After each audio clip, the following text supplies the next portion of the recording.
Salut tout le monde, c'est Mika, on se retrouve aujourd'hui pour une nouvelle vidéo, donc la vidéo setup, une vidéo que vous m'avez particulièrement réclamée. J'ai beaucoup de questions sur quel type de matériel j'utilise, quel logiciel, avec quoi tu montes, quel ordinateur, quelle caméra, etc. Donc dans cette vidéo, je vais essayer de vous présenter un petit peu tout mon matériel. J'aurai pas forcément la possibilité de vous mettre toutes les références que j'ai sur ce setup dans la description parce que bon, c'est du matériel que j'achète déjà depuis plusieurs années. J'ai pas tout acheté en un jour, hein. Ça fait maintenant presque 6 ou 7 ans que j'achète un petit peu au fur et à mesure du matériel. Donc si vous avez des questions par rapport au matériel que j'utilise, les références, etc., n'hésitez pas à me les poser dans les commentaires, j'essaierai d'y répondre au mieux. Voilà, je vais essayer de vous faire tout ça avec des petits plans jolis et puis je vais vous détailler un petit peu mon workflow de travail, comment ça fonctionne, le logiciel, comment j'organise un petit peu le rangement de mon matériel pour pouvoir être opérationnel le jour du tournage sur les circuits. Voilà, allez, je vous montre tout ça. You told me more than once to show you my intention. My brain gets blocked at times, but now somehow I'll give you my attention. You've got to know that I ain't a person who understands all the clockwork of our romance. You make me feel so alive. Alors déjà pour commencer, je vais vous montrer un petit peu l'ensemble du setup, donc comment je l'ai disposé. C'est hyper important je trouve pour avoir un lieu de travail agréable et inspirant, de pouvoir se poser sur un endroit où on peut vraiment être tranquille et puis pouvoir bosser tranquillement, être un petit peu dans son univers, quoi. Donc déjà pour commencer, s'il y a bien un truc que je conseille absolument pour ceux qui passent des heures et des heures devant leur bureau, c'est une chaise de gaming. Donc une chaise de gaming ou une chaise de bureautique, peu importe. Alors celle-ci en l'occurrence c'est une Noble Chair, donc c'est la Noble Chair Epic de Epic Series, ouais, la Noble Chair Epic Series. Ça coûte un petit peu cher. Mais alors après, en termes de confort, je vous dis que je peux vous garantir que pendant le confinement, je l'ai utilisé cette chaise, je m'en suis énormément servi, j'ai vraiment eu le temps de la découvrir et de voir si elle était réellement confortable. Et franchement, c'est le top. Que ça soit au niveau du dos, au niveau de l'assise, des positions de réglage, vous en avez mais à l'infini. Ça s'adapte quasiment à toutes les morphologies. Et pour passer des heures devant le setup, c'est vraiment l'achat primordial, je dirais, pour pouvoir être confortablement installé et pouvoir travailler correctement. Voilà, donc déjà donc pour la chaise. Pour ce qui va être de l'ordinateur, donc déjà dans un premier temps, mon ordinateur c'est un iMac de fin 2015, Retina 27 pouces en 5K que j'ai acheté donc en 2016, je crois, ouais, en 2016, qui fonctionne très bien. Alors c'est pas une bête de course. Je vais vous dire qu'est-ce que j'ai dessus. C'est un iMac Retina 5K 27 pouces avec un processeur 3,2 GHz Intel Core i5. J'ai 8 Go de mémoire vive. Et la carte graphique, c'est une AMD Radeon R9. Moi, je vous avoue, j'y connais pas grand-chose là-dessus. Cependant, moi, ça me suffit largement. Comme j'ai dit, c'est pas une bête de course, mais moi, ça me suffit largement parce que la plupart de mes montages, je vais les faire en proxy. Donc en proxy, ça permet en fait, si vous voulez, de pouvoir dégrader un petit peu la qualité du fichier que vous allez utiliser pour pouvoir monter plus facilement et que votre ordinateur soit plus à l'aise dans votre montage. Donc par exemple, la plupart de mes projets sont en 4K. Je vais pouvoir dégrader cette qualité 4K en 1080 ou 720p pour que l'ordinateur rame le moins possible pendant le montage et pendant la fabrication de la vidéo. Et avant le rendu et le partage de la vidéo avec Final Cut Pro, je vais pouvoir repasser en qualité maximum, donc en 4K, pour faire le partage et l'export de la vidéo. Et ça permettra d'avoir une fluidité dans le montage énorme par rapport à si vous montiez directement avec des rushs en 4K, 60 images par seconde, avec des gros ralentis ou avec des caméras qui ont un débit très élevé au niveau du débit vidéo en fait, tout simplement. Donc voilà, moi c'est comme ça que je fonctionne. Donc je monte sur Apple avec un logiciel donc, que tout le monde connaît, Final Cut Pro, et je fonctionne uniquement avec ça. Après, pour ce qui va être des plans GoPro, j'utilise aussi GoPro Player pour pouvoir recadrer les plans de la GoPro Max, donc pour pouvoir recadrer avant de passer sur Final Cut Pro. Mais sinon, c'est que du Final Cut Pro et je monte uniquement avec Final Cut Pro. À cet iMac, donc j'ai ajouté deux écrans Donc deux écrans LG, donc c'est des LG 24 pouces que j'ai acheté sur Amazon 150 € pièce je crois, qui font très bien le taf. C'est ceux qui, enfin, je trouve que la colorimétrie entre le Retina Apple et le LG est très semblable, donc ça me va très bien. C'est pas des écrans gaming, c'est des écrans qui ont 5 millisecondes de temps de réponse. Donc moi personnellement ça me suffit largement. L'intérêt d'avoir trois écrans pour moi, c'est de pouvoir avoir sur l'écran principal, si vous voulez, la timeline, la prévisualisation à gauche et éventuellement à droite, de pouvoir dérocher des fichiers ou de consulter éventuellement vos fichiers ou vos vidéos que vous aviez dans la caméra. Donc ça permet de pouvoir avoir vraiment plus de place de travail. Et voilà, c'est juste un confort en plus, c'est pas obligatoire, c'est pas indispensable, mais c'est un confort en plus.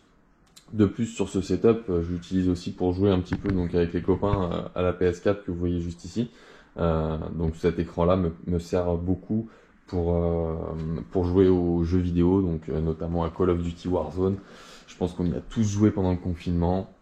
Donc voilà. Sur ce setup, tiens d'ailleurs le bureau c'est un bureau que j'ai fabriqué moi-même. Donc j'ai acheté du bois chez chez Bricoman. C'est du bois, c'est du sapin des Landes, donc une région d'où je viens. Donc ça me faisait plaisir d'utiliser ce bois-là. Ça fait maintenant 2 ans que je l'ai fabriqué. Il tient très très bien. Je l'ai fait sur mesure, donc en termes de taille, c'est vraiment ce qu'il me fallait. Donc j'en suis très content. Très très content. J'ai absolument rien à dire sur ce bureau qui est très costaud, qui tient très bien et qui me permet de pouvoir ranger et de disposer de tout ce dont j'ai besoin. Beaucoup me demandent aussi qu'est-ce que c'est ce petit boîtier. Donc ce petit boîtier c'est un Stream Deck, c'est normalement dédié aux streamers gaming pour avoir justement des raccourcis dans leur stream directement. Sauf que moi je l'utilise pas du tout pour ça, je l'utilise simplement pour avoir des raccourcis sur mon ordinateur. Donc par exemple, vous voyez, si je clique sur Instagram,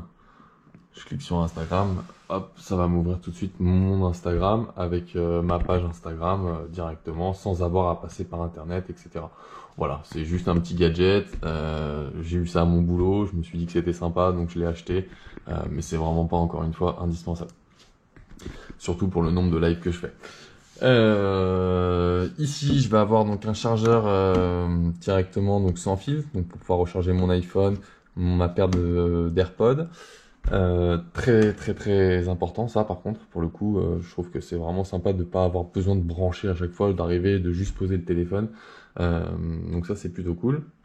Je vais avoir ici donc mes deux disques durs, un disque dur 2 Tera et un disque dur 4 Tera, donc c'est des disques durs classiques en USB 3.0 qui sont branchés directement à l'ordinateur, qui permettent surtout de pouvoir créer des copies de tous mes fichiers et des sauvegardes pour avoir éventuellement un doublon si jamais il y a un crash sur l'ordinateur ou sur un des disques durs. Là c'est un petit rangement de cartes mémoire de chez la caméra embarquée. Voilà, très sympa aussi pour pouvoir emmener sur les journées de tournage pour pas que les cartes SD traînent dans tous les sens. J'utilise également alors un micro, donc c'est un micro Nikon, encore dédié au gaming encore une fois, donc pareil que j'ai eu à mon boulot, qui me sert pour les conversations sur Skype, qui me sert pour les petits lives et les petits streamings que je fais de temps en temps, et qui me permet voilà, de pouvoir enregistrer du son de très bonne qualité, puisque la qualité est très très bonne je trouve. C'est le Nikon Stream Mix Stream, je crois, il est à 80 €, quelque chose comme ça, que j'ai montré sur un bras TXT Trust, pareil que j'ai eu à mon travail, qui fait très bien le travail, donc voilà, ça me suffit largement. Derrière, j'ai un petit Google Home, donc qui me permet de pouvoir, par exemple, OK Google, éteins la lumière du bureau. OK, j'éteins bureau. OK Google, allume la lumière du bureau. OK, j'allume bureau. Voilà, donc avec ce Google Home, donc je m'en sers, voilà, c'est un assistant maison, hein, comme vous devez certainement connaître. Je m'en sers pour allumer donc les lumières du setup, pour allumer les lumières qui sont derrière ma télévision, les lumières qui sont aussi au plafond. Et puis pour commander tout un tas de choses, de la musique, de caster éventuellement des contenus multimédia sur la télévision. C'est un petit assistant que j'ai acheté maintenant il y a quelques années et franchement j'ai pris l'habitude de m'en servir et de l'utiliser très régulièrement, et je vous avoue que j'aurai un petit peu de mal à m'en passer. Voilà. Donc pour le côté setup, voilà, c'est très simple, c'est épuré, moi c'est ce que j'aime pas quand il y en a dans tous les sens, j'aime bien quand c'est clean. Donc voilà, c'est mon petit univers et j'en suis très très content. Au niveau des étagères, donc là j'ai normalement des caisses qui viennent ici. Donc là elles sont pas là, mais c'est des petites caisses où je peux ranger pas mal de choses. Mais là pour l'instant c'est vide. J'ai une imprimante très importante pour pouvoir imprimer éventuellement tout un tas de choses. Ici j'ai pas mal de petits rangements. Donc là j'ai des rangements, j'ai des piles. Donc pour le flash par exemple de l'appareil photo. Le flash voilà de l'appareil photo qui est juste là. Là, des conneries. Et ici, j'ai des petits bracelets d'Apple Watch, j'ai des papiers de la moto. Là, j'ai une sacoche GoPro. Encore des sacoches GoPro ici. Là, je vais avoir toute une collection de clés USB, des télécommandes pour éventuellement allumer le dessous du setup. Voilà, donc des petits gadgets. J'ai des clés USB, donc j'ai une petite clé USB comme ça qui est très sympa. En fait, cette clé USB, elle permet de pouvoir brancher directement sur l'iPhone et directement de l'autre côté en USB 3.0. Donc ça veut dire que vous allez pouvoir copier un multimédia de votre iPhone sur cette clé USB et ensuite le mettre sur votre ordinateur et vice versa. Donc c'est plutôt cool pour déstocker un petit peu le téléphone ou tout simplement quand je fais une vidéo que j'ai créée sur Final Cut, je la copie sur cette clé USB et ensuite je viens la mettre directement sur mon iPhone pour pouvoir la poster sur Instagram par exemple. Donc ça c'est vraiment un accessoire que j'utilise très très régulièrement et je ne regrette absolument pas l'achat de cet accessoire, SanDisk. En dessous, donc on va avoir un petit câble management, bon qui est pas parfait mais qui me suffit. Bon, quand on est debout, on voit absolument pas les câbles, c'est très bien, c'est absolument suffisant je trouve. En bas j'ai une station de musique Beats que j'utilise très peu souvent malheureusement. Pourtant elle est très très bien, mais je vous avoue que j'ai pas trop la place de la mettre, donc c'est surtout quand on fait des barbecues dans le jardin ou ce genre de choses. Elle sert à ça. Ici je vais avoir donc mon drone, donc un drone pareil que j'utilise malheureusement pas assez pour le prix que ça coûte. Donc celui-ci c'est le DJI Phantom 4 Pro qui est absolument génial en termes de stabilité et de qualité d'image. Donc c'est un drone qui va filmer en 4K à 60 images par seconde avec un débit de 100 mégabits par seconde. Donc en termes d'image c'est juste parfait.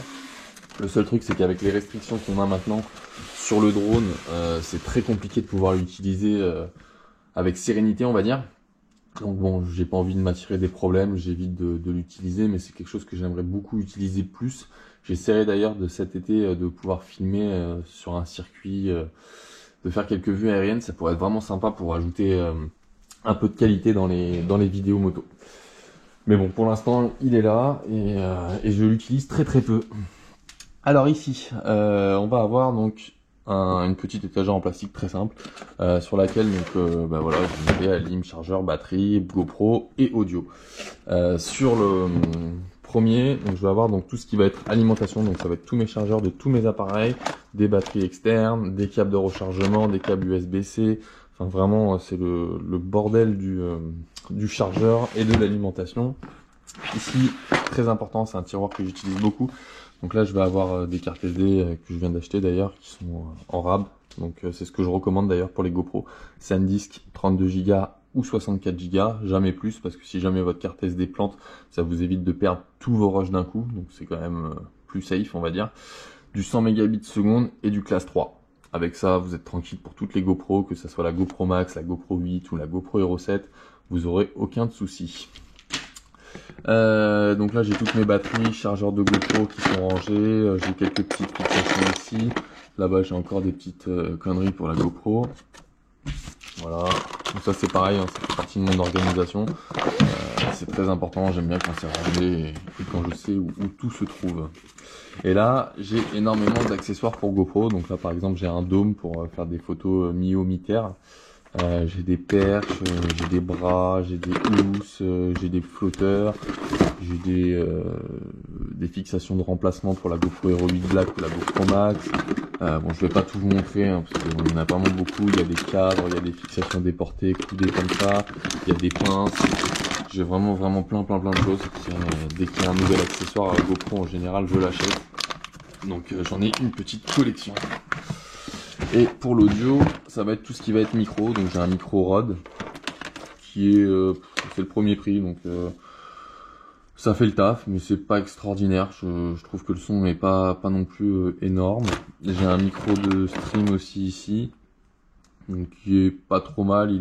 C'est un omnidirectionnel, je crois, celui-ci. La qualité est franchement pas top. Je saurais même pas vous dire c'est quoi la marque, je m'en rappelle même plus. Et après j'ai plein de câbles audio, donc du jack, j'ai du micro cravate, j'ai des bonnettes encore pour le vent. Voilà. Des jacks de chez Monster, enfin, tout un tas de choses qui sont rangées ici. Voilà. Ici, je vais avoir quelque chose que j'utilise plus du tout. Pourtant, je l'adorais cet accessoire. Sauf que maintenant, je n'utilise plus dû au fait que les GoPro maintenant proposent une stabilisation absolument parfaite.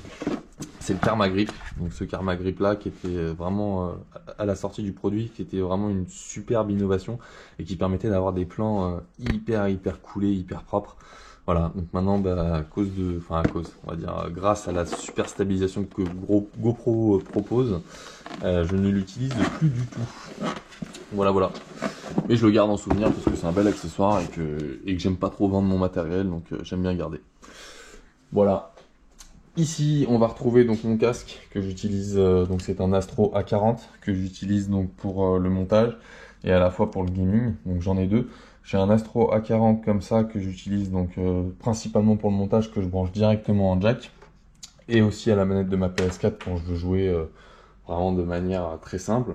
Et j'ai un autre Astro A40 qui est juste ici, ah non pardon, c'est le A50 celui-ci, donc c'est le nouveau, qui lui par contre en fait possède un support qui permet de préamplifier, d'avoir un vrai son en 7.1.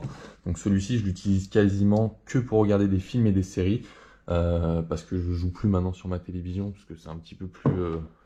j'aime moins jouer sur la télévision, je préfère jouer sur un petit écran. Mais par contre pour le film et la série, ce casque là il est juste énorme. Je vais avoir donc une GoPro Hero 8 Black, d'ailleurs dans le roll cage que je viens d'acheter chez GoPro, qui est très sympa, qui permet de protéger la GoPro directement. La GoPro Hero 7 Black qui est juste ici, et j'ai la GoPro Max qui me filme actuellement, qui est dans mes mains. La photo, je vais avoir un appareil photo donc Canon, donc c'est un boîtier, c'est le 6D classique.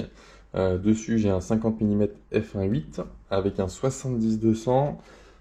Stabilisé en 2.8. Donc ça franchement c'est juste c'est à chaque fois que je fais une photo avec, je me dis waouh, le piqué il est dingue, la qualité d'image, la stabilisation, enfin c'est vraiment c'est incroyable. C'est vraiment s'il y a un objectif à avoir chez Canon, c'est le 70-200 2.8 qui est juste extraordinaire.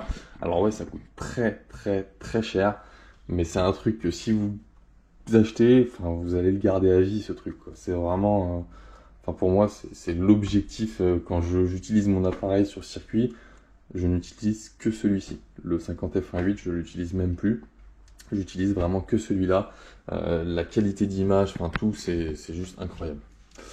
Au niveau de ma caméra, donc la caméra, j'ai un Panasonic GH4 avec un objectif 12-35 2.8, donc voilà, qui filme très bien, qui filme en 4K, pas en 60 images par seconde, mais qui filme en 30 images par seconde en 4K et en 1080 60 images par seconde. Donc moi personnellement ça me suffit largement pour ce que j'en fais. Je filme beaucoup avec les GoPro, ça c'est vraiment pour faire du plan un petit peu plus joli, on va dire, dans les vidéos, etc. Donc je l'utilise en ce moment un peu moins. Avant j'utilisais beaucoup, là maintenant j'essaie de me concentrer un petit peu plus sur mes journées de roulage et de profiter un petit peu plus du moment. Parce que c'est vrai que quand on sort ce genre de matériel, il y a la mise au point à gérer, il y a la stabilisation, il y a les paramètres de caméra, les paramètres ISO, les paramètres d'ouverture, etc. à gérer, donc ça prend toujours un petit peu plus de temps. C'est beaucoup moins run and gun qu'une GoPro. Une GoPro, vous arrivez, vous appuyez, vous filmez et puis c'est parti, quoi. Donc sur les journées maintenant que je fais sur circuit, je l'emmène un peu moins parce que voilà, j'ai vraiment envie de profiter un petit peu plus du moment, des copains, etc. Donc je le garde. C'est quelque chose que je vais plus utiliser avec mon pote quand on fait des vidéos de mariage ou ce genre de choses, ou pour faire des petits... par exemple, quand on fait des moments en famille, pour faire des petites vidéos souvenirs en famille, ça c'est vrai que c'est super cool.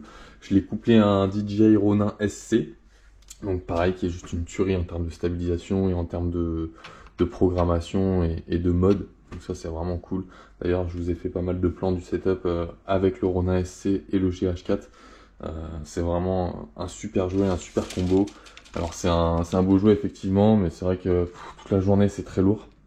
À bout de bras comme ça, il faut vraiment choisir son utilisation et l'emmener vraiment quand on a vraiment besoin du truc, quoi. Là j'ai une petite casquette GoPro, donc parmi j'en ai 2 ou 3 je crois des casquettes GoPro qui sont vraiment cool. Voilà, c'est sympa, c'est les casquettes que j'utilise pour aller sur le circuit. Voilà. Au-dessus du setup, j'ai des cadres, c'est des cadres de la saison 2019 celle-ci. Donc là c'est au Mans, là c'est à Dijon et là c'est au Mans également. C'est mon premier toucher de coude au Mans. Donc celle-ci j'en suis pas peu fier, donc voilà, je les ai mises là, je me suis dit que c'était sympa. Il y en a qui diront que c'est un petit peu égocentrique, mais moi je trouve ça cool. Je pense avoir fait le tour pour la vidéo de mon setup. Je pense vous avoir montré les principales choses que j'utilise en tout cas pour créer mes vidéos. C'est pas une vidéo que j'avais très envie de faire parce que bon, ça fait un peu montrer tout son matériel, etc. Alors soit on aime, soit on n'aime pas, mais bon, voilà. Vous me l'avez réclamé, je vous montre un petit peu comment je fonctionne et j'espère que ça vous aura plu. Par contre, je vous prépare une autre vidéo qui me plaît un petit peu plus, ce sera la présentation de mon atelier moto et du matériel indispensable que j'utilise pour une journée piste, pour qu'une journée piste se déroule pour le mieux. Donc n'hésitez pas à me dire dans les commentaires si ça vous intéresserait que je vous la fasse parce que j'aimerais bien faire cette vidéo là. N'hésitez pas encore une fois à me demander si j'ai pas été assez précis sur des références, des produits, etc. dans l'espace commentaire. Que je puisse vous répondre au mieux sur le matériel que j'utilise. J'espère que cette vidéo vous aura plu, qu'elle aura répondu à un maximum de vos questions.